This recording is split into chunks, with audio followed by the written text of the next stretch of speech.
Aujourd'hui, je vous présente le résumé de la série Catalina, saison 4, épisode 11. Avant de commencer, n'oubliez pas de vous abonner à la chaîne en cliquant sur la cloche de notification au bas de la page. Las Vegas, c'est le jour du combat de boxe qui permettra à la Main Noire de montrer une fois de plus aux membres du cartel mondial l'efficacité de sa drogue, le XY4. Et dans la salle, Catalina et son équipe sont assis au premier rang, habillés comme de simples civils espérant remarquer les trafiquants dans la salle. Tandis que les trafiquants, eux, sont assis à la loge présidentielle et attendent de voir les effets de la drogue sur le boxeur, comme leur a promis la Main Noire.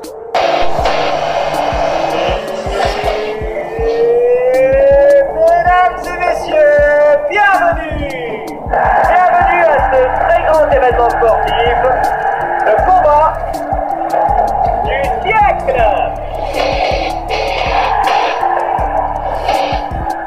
Ici à Las Vegas, Nevada, la ville des péchés, États-Unis d'Amérique.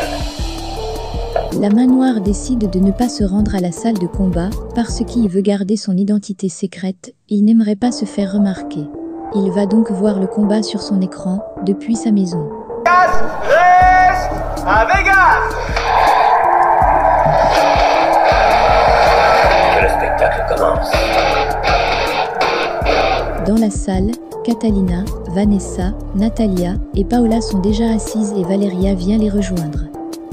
Mais ne fais pas cette tête, qu'est-ce qui t'arrive? Je sais pas, j'ai comme un pressentiment que quelque chose va arriver. Rhoda va bien, ok?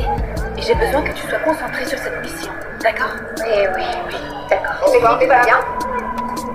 Ça va, Valeria? Rien à signaler? Depuis la loge présidentielle, Mariana vient de voir sa mère Catalina. Et aussi, elle repère dans la salle l'homme à qui elle doit donner la drogue, suivant le plan de la Main Noire, pour créer un grand désordre dans cette salle ce soir. Regarde, t'as vu Catalina? Je l'avais pas vue au début cette garce. T'as vu qui est juste devant elle? Qui? Ton nouvel amour? Il s'appelle Julian, non? Il est pas mal? Oui, je l'ai vu. Un vrai canon. Dans la salle, les boxeurs font leur entrée. Mais avant le début du combat, le coach de l'un des boxeurs, notamment celui que la démonia est venue voir dans sa loge avant, va donner à son poulain la drogue que lui a donnée la démonia.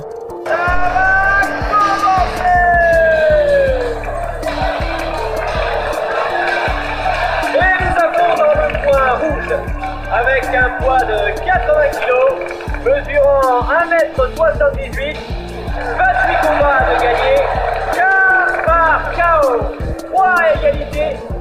Mesdames et vous, messieurs, il nous vient d'Amérique centrale, le Chicano Mendez. Mesdames et vous, messieurs, voici le champion du monde en titre, le Cannibal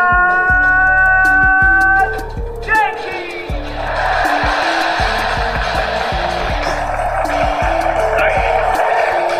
Bien, messieurs, vous connaissez les règles.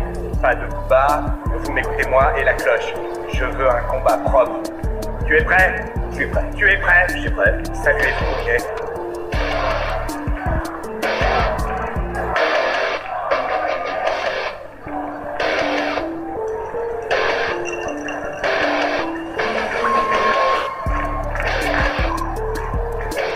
Bon, t'es prêt? Allez, ouvre la bouche. Tranquille, Chicano, fais-moi confiance, tu me fais confiance. Ce combat, tu vas gagner, ok? C'est le moment pour Mariana de faire avaler la drogue à sa cible. Pour pouvoir le faire, elle va mettre la drogue dans sa bouche et va embrasser sa cible pour lui mettre la drogue dans la bouche et ensuite lui mentir que c'est un aphrodisiaque, qu'il doit l'avaler et la retrouver dans une chambre après le combat. Votez, comment ça va?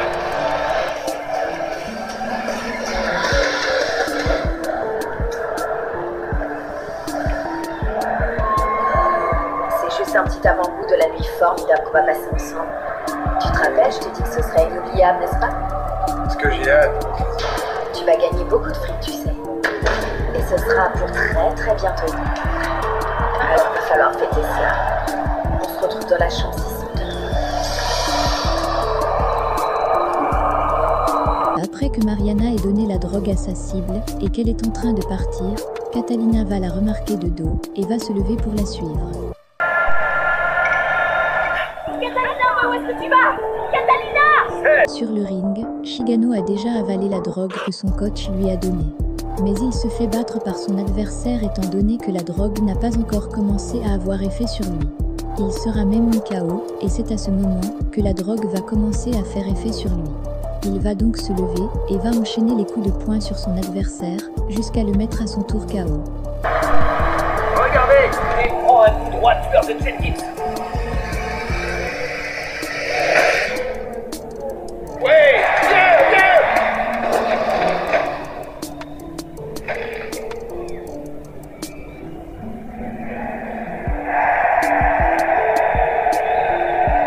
Déconne pas, mec. 1, 2, 3, 4, 5. Relève-toi, Chicano, relève-toi. 6.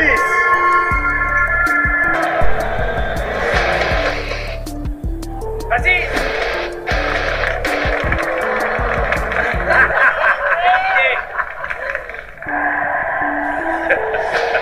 Allez mon sang, mais achève-le. Fais-lui sa tête. Allez, tu le tiens. Tout ce que t'as. Moi, tu casses le crâne. Allez, vas-y, coulo.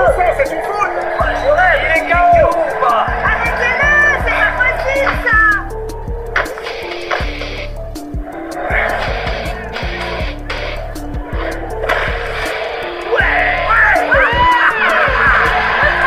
À peine que Shigano vient grâce à la drogue de mettre son adversaire KO, l'homme à qui la démonia a donné la drogue commence à subir les effets de la drogue. Il va déchirer sa chemise et va retrouver Shigano sur le ring, et tous deux sous les effets de la drogue vont se battre dans un combat acharné. C'est vraiment du très bon boulot, c'est Mariana.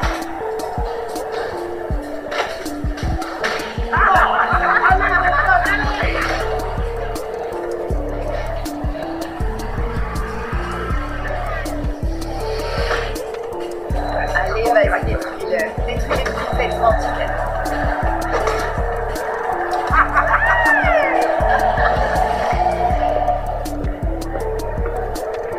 Alors, c'est pas beau ce que j'ai pu faire?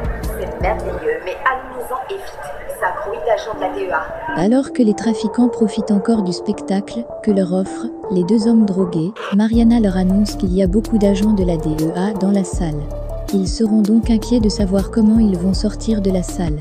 Mais heureusement pour eux, la main noire avait déjà prévu tout un dispositif pour les faire sortir en douce. Non, attends. C'est main noire. Monsieur. Mesdemoiselles et messieurs, le spectacle est fini. Peut-être que c'est terminé, mais tout ça me paraît une véritable honte. Il y a des agents de la DEA partout et ça ne me plaît pas, Main Noire. Mais pas du tout. Bien, je vais prétendre que je n'ai pas entendu ce que tu viens de me dire, Marcelo. Tu sais pourtant que je ne lésine jamais sur mes services, n'est-ce pas? Alors comment on doit réagir? On est encerclé par la DEA. Non, tu calme-moi, je garde confiance. Je crois que la Main Noire doit avoir un plan solide pour qu'on puisse sortir. Avec sang-froid et logique, comme d'habitude, Basile. Vous sortirez par la porte juste derrière les loges. J'ai fait mettre en place des gardes du corps et des voitures qui vous attendent pour que vous sortiez de ce Et cadre. qu'est-ce qu'on fait avec... De son côté, Catalina, encore dans les couloirs en train de chercher sa fille Mariana, va tomber sur l'agent Rubens. Et au bout d'un compromis, tous deux vont décider de désormais travailler ensemble. Hé, agent Santana! Mais qu'est-ce que vous faites ici, Rubens? Je fais mon travail. Vous m'aviez dit que vous seriez ici. C'est mon devoir. Bien, c'est d'être impliqué sur le terrain. Oui, mais tout ceci est une opération spéciale qui se trouve sous mon Et commandement. comme vous le savez, Santana, vous êtes sous ma juridiction. Et ce, depuis la mort de l'agent Osman. Vous osez parler d'Osman? Hein? Vous osez vraiment parler de ça? Parce que si je ne m'abuse, l'agent Osman est aussi sous votre juridiction, il me semble. Et il s'avère qu'il travaillait en fait pour les deux camps opposés. C'est pas assez clair, vous fendez ça? Qu'est-ce que vous dites à ça? Je sais que je ne devrais pas m'en mêler. Mais nous devons rester unis si nous voulons vraiment mettre la main sur ces narcos. C'est bon, j'ai compris. Je vous le répète, Rubens, je suis à la tête de cette opération spéciale, donc c'est moi qui suis censé diriger.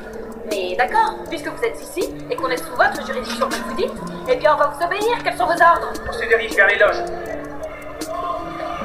Voilà les amis, c'est tout pour cette vidéo. Maintenant que vous savez que Catalina et l'agent Rubin vont faire équipe ensemble, pensez-vous qu'ils réussiront ensemble à attraper les trafiquants? Dites-le moi en commentaire, abonnez-vous et activez la cloche de notification pour ne rien rater. Merci.